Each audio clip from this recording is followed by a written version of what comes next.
पापा रिपोर्ट आ गई क्या? कुछ ही दिन बचे हैं। अरे कितना घी डाल रही हो? एक तो मेरा पेट बढ़ते जा रहा है, तुम्हें दिखाई नहीं देता क्या? पापा आप कह रहे थे कि कुछ ही दिन बचे हैं, डॉक्टर ने दवाई लेने को नहीं बोला है क्या? अब दवाई लेने का कोई फायदा नहीं है। मुझे लगता है अब मैं कुछ ही दिन जीने वाला हूँ। अच्छा अब ठीक है, फोन रखो, मैं एक बार डॉक्टर से बात कर लेता हूँ। सही कह रहे हैं, उन्होंने बिल्कुल ठीक कहा। Maximum 5 weeks. तुम्हें पक्का यकीन है कि सिर्फ 5 weeks? 100% sir. Suppose 6th week में भी अगर वो जिंदा रह गए तो? मगर आप इस तरह से क्यों पूछ रहे हो? अरे सर, थोड़ा डाउट तो मन में होता ही है ना। हाँ, हमारी माँ के बारे में भी ऐसे ही हुआ था। सीरियस सीरियस करके बोला, हम सब काम धाम छोड़ के वहाँ चले गए। जैसे हम वहाँ पहुंचे हमारी माँ खड़ी हो गई। 2-4 दिन वहाँ रहे और वापस आ गए। ऐसा तो हमारे साथ कई बार हुआ है। और जब वो सीरियसली सीरियस थी तो हम सबने ध्यान ही नहीं दिया, वो चल बसी। एक ट्रिप पर जहाँ 4 लाख रुपए खर्चा होता है, 20 लाख रुपए खर्चा हो गया सर। यहाँ से वहाँ जाना फिर वापस आना, बहुत पापड़ बेलने पड़ते हैं सर। हाँ, परमिशन लेनी पड़ती है, प्रोजेक्ट की डेडलाइन होती है, ऊपर से वीजा स्टैम्प करवाना पड़ता है। और ये ट्रम्प पता नहीं एक बार गए तो वापस आने देगा कि नहीं। मैं तो आपको परेशानी बता रहा हूँ सर, ये लोग नहीं समझेंगे। और पेरेंट्स को मिलने नहीं आता तो ये लोग हमें दुश्मन समझते हैं। सर मुझे बताते हुए शर्म आती है सर। हम लोग तो मछली की तरह तड़पते रहते हैं कि वीकेंड कब आ जाए और हमें छुट्टी कब मिले। एक लॉन्ग वीकेंड मिल जाए तो हमें त्योहार जैसा लगता है। Hello doctor, doctor are you there? Hello. अरे इसे क्या हो गया? सच बात बता दी तो बुरा मान गया। सर, ये आप कैसे बात कर रहे हो? मैं एक डॉक्टर हूँ। हाँ वो तो ठीक है, लेकिन हमें 3 महीना पहले फ्लाइट की बुकिंग करनी पड़ती है डिस्काउंट लेने के लिए, वरना ज्यादा पैसा देना पड़ता है, पता है? सीरियसली समझ लो आप डॉक्टर साहब। आप मेरी बात सुनिए। मैं समझ गया, आप बहुत प्रैक्टिकल आदमी हैं। क्लैरिटी के बिना आप कोई भी काम नहीं करते, ये मैं क्लियरली समझ गया। तो डॉक्टर साहब सीरियसली बताओ कि मेरे पापा की सीरियस कंडीशन पे मैं कितना सीरियस हो जाऊं?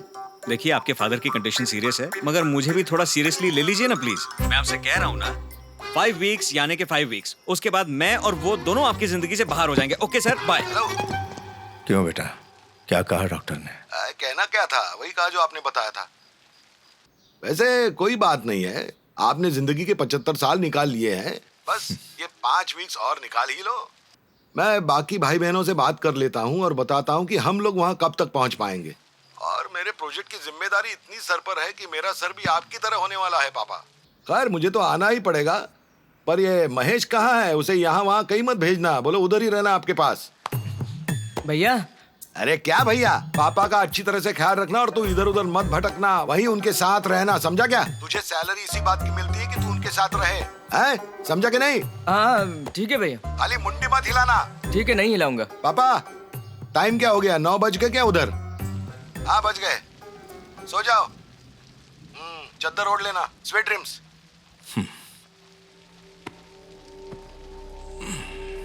ये क्या बात हुई? वो आपको इतनी जल्दी सोने के लिए क्यों बोल रहे हैं? मेरे जैसे लोग बच्चों की कमी कभी पूरी नहीं कर सकते। तो वो वहां से कर भी क्या सकते हैं, बता मुझे। क्योंकि मैं मर रहा हूं तो उन्हें अपना काम छोड़कर आने को तो नहीं कह सकता ना। वो अपने अपने जीवन में व्यस्त होंगे। मरने से पहले हम किसी को परेशान ना करें तो अच्छा है, तभी तो हम इज्जत से जा पाएंगे। वक्त के साथ हमें बदलना पड़ेगा, उम्र के साथ इच्छा भी मर जाती। इन जैसे लोगों की वजह से हमारे यहाँ अनाथालय कम और वृद्धाश्रम ज्यादा है। आप चिंता मत कीजिए, दूसरे 3 बच्चों में से कोई जरूर आएगा। कैसी घड़ी। अरे क्या कर रही हो? तो तुम रोना बंद कर दो, नहीं तो टीवी का रोना बंद कर दो। ए वेंकट। जी भाई साहब। टीवी की वजह से सावित्री ज्यादा इंस्पायर हो रही रोने के लिए। हाँ आप बताओ कब निकलना है? भैया काम का बोझ है, बहुत प्रेशर है। 18 घंटे काम करके अभी घर पहुंचा हूं, बस शॉर्ट्स पहनकर मैं सोने ही जा रहा था। अरे तो मैं क्या इधर अंडरवेयर पहन के बैठा हूँ? मैं एक ऐसा आदमी हूं जो कुछ भी करने के लिए 1 साल पहले प्लानिंग करता हूं, और पापा का यूं अचानक से मरना तय होना, इट्स अनरीजनेबल। क्या प्लानिंग है? 5 वीक्स अब मैं कैसे निकालूंगा भैया? I don't know. अरे मौत क्या पहले व्हाट्सएप करके आती है क्या? कितना बेवकूफ है ये। भाई साहब, क्या आपको लगता है हम यहाँ हैं और वहाँ तुरंत पहुँच जाएंगे? तो नहीं, यहाँ केटरिंग बिजी है। देखो, हाँ इधर देखो, एकदम बिजी। इनका कहना है कि जब आप लोग आ जाए तो हम भी वहाँ पहुँचे। अरे बोलिए ना। तुमने बोल दिया, मैंने बोल दिया। भैया ये ठीक बोल रहे हैं। हाँ हाँ ठीक है ठीक है। अब बात ध्यान से सुनना। अब पापा के पास सिर्फ 5 वीक्स हैं। उनमें से आखिरी 2 वीक्स हम उनके साथ रहेंगे और जब वो गुजर जाएंगे उसके बाद हम 2 वीक्स वहाँ रहकर सारा काम खत्म करके वहाँ से निकल जाएंगे। इसका मतलब हम टोटल 4 वीक्स राजमुंद्री में रहेंगे। तो पहले 3 वीक्स को छोड़ दो और सब खुश रहो। और हाँ, उन्हें बीच बीच में फोन करके बातें करते रहना, जब तक जिंदा है खुश रहेंगे वो। चलो ठीक है भैया। बाय। ठीक है, बंद करता हूँ। बाय माँ। अरे ब्रेकफास्ट तो कर ले। अरे बाप रे, देख लिया, अब तो जरूर पीछा करेंगे। कहाँ जा रहे हो बेटा? जहाँ मन करेगा जाऊंगा, लेकिन आपको मेरे साथ आने की परमिशन नहीं है। मुझे 1 महीने तक डिस्टर्ब मत करना। जा रहा हूँ मैं। 1 मिनट बेटा। 1 मिनट नहीं, सिर्फ 10 सेकंड का वक्त है आपके पास। दादाजी मरने वाले हैं। क्या? ठीक है, तू जा, आने के बाद बात करते हैं। क्या हुआ उन्हें? उन्हें लंग कैंसर हुआ है। डॉक्टर ने कहा है कि वो 5 वीक से ज्यादा नहीं बचेंगे। हम सब ने सोचा है कि उनके बचे हुए 5 वीक्स में से आखिरी 2 वीक्स हम उनके साथ रहेंगे। तुम्हारे चाचा लोग भी आ रहे, तुम भी अपना काम उसी हिसाब से तय कर लो, ठीक है? जाओ अब, जाओ।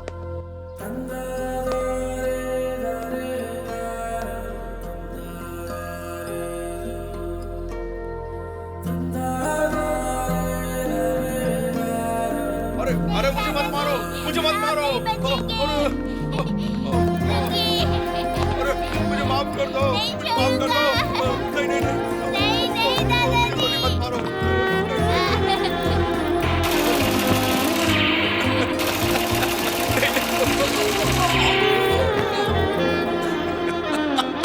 दादाजी, आप मरते हुए हंस क्यों रहे हो? बेटा, मैं चाहता हूँ कि जब मैं मरूं तो मैं हंसते हुए मरूं। जब मेरी जिंदगी का आखिरी दिन हो तो तू मेरे साथ में रहना, तो मैं मुस्कुराते हुए चला जाऊंगा।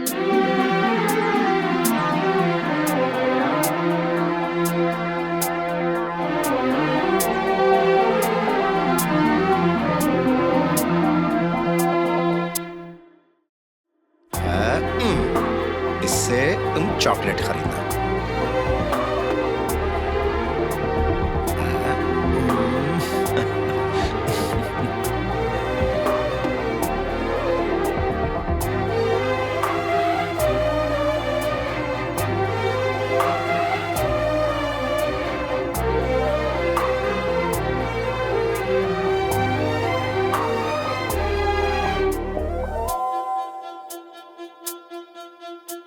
अरे इतनी सारी चॉकलेट, ये लो, इसमें भर दो। आराम से।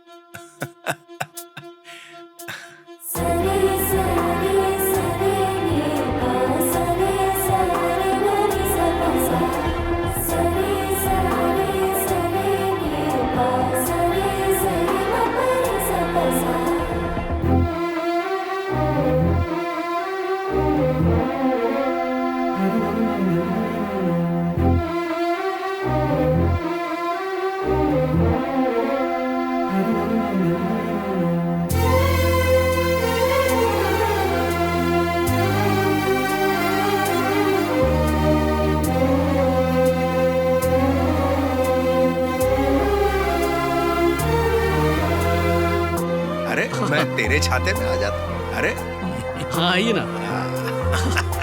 ठीक है ठीक है। अच्छे से जवाब देना, तू कर पाएगा। ले ले, पसीना पोंछ ले।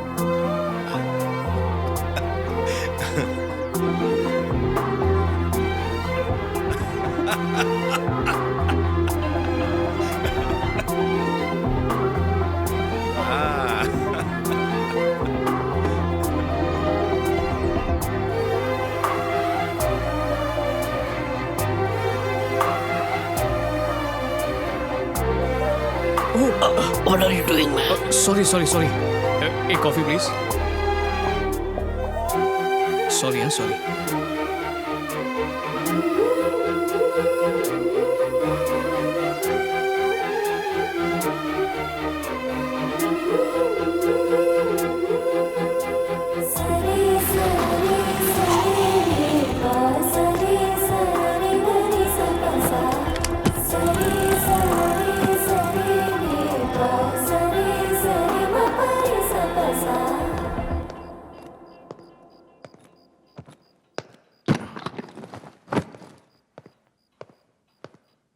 दादाजी।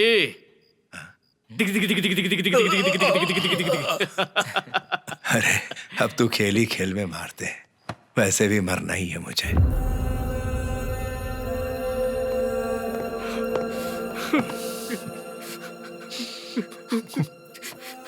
दादाजी, मैं आपके साथ यहाँ रोने नहीं आया हूँ, आपकी जिंदगी के आखिरी पड़ाव का मजा लेने आया हूँ। क्या सर, यहाँ शादी थोड़ी है।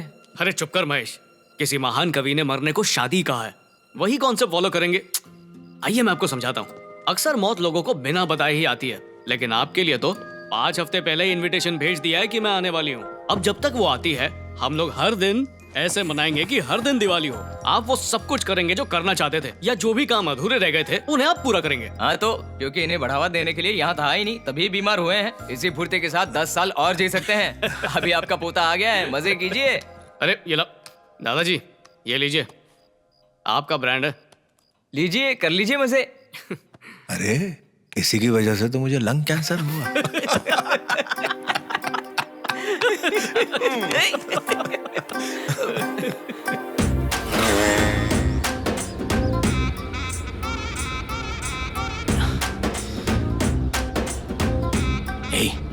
कल रात को ही तो तू आया है और सुबह दादा के साथ पेद्दापुरम। देख तेरा जो भी प्लान है, लेकिन हम लोगों को बिल्कुल शांति से जाना है और वापस आना है। आंध्रा को अमेरिका बनाने की सोच रहा है क्या? दादाजी चलिए पहले नारियल पानी पीते हैं। अरे ये तो बता, ले कहाँ जा रहा मुझे? इतनी जल्दी क्या है, बताता हूँ ना। अन्ना 2 छील देना। भाई रहने दे, मुझे टेंशन हो रही है। अब ये मत बोलना कि ये उनके लिए है। हाँ, ये चाहता है वो वहाँ जाए और उस काम को पूरा करे जो किसी वजह से रह गया था। अरे ऐसा कौन सा काम है? सुन, जितना मेरी समझ में आ रहा है, जिस जगह पे हम लोग जा रहे हैं उससे उनकी उम्र का कोई ताल्लुक नहीं है। अबे सिर्फ इसलिए कि उनकी इच्छा है हम उनको वहां पर लेकर जा रहे हैं। लेकिन अगर उन्हें कुछ हो गया तो फिर मुझे मत बोलना, समझा? तेरे दिमाग में एक ही चीज चलती है क्या? तुझे लगता है पेद्दापुरम में सिर्फ एक ही चीज होती है? और लोग भी रहते हैं वहाँ पर। थोड़ा दिमाग से सोचा कर। मैं दादाजी को वहाँ पर गुलछर्रे उड़ाने के लिए नहीं लेके जा रहा हूँ, किसी से मिलवाना है। जब दादाजी 20 साल के थे तब उन्हें जानकी नाम की एक लड़की से प्यार हो गया था, लेकिन एक गलतफहमी की वजह से उन दोनों को अलग होना पड़ा। दादाजी अपनी गलती समझ तो गए थे, लेकिन कभी उन्हें माफी मांगने का मौका नहीं मिला, इसलिए बेचारे आज भी पछताते रहते हैं।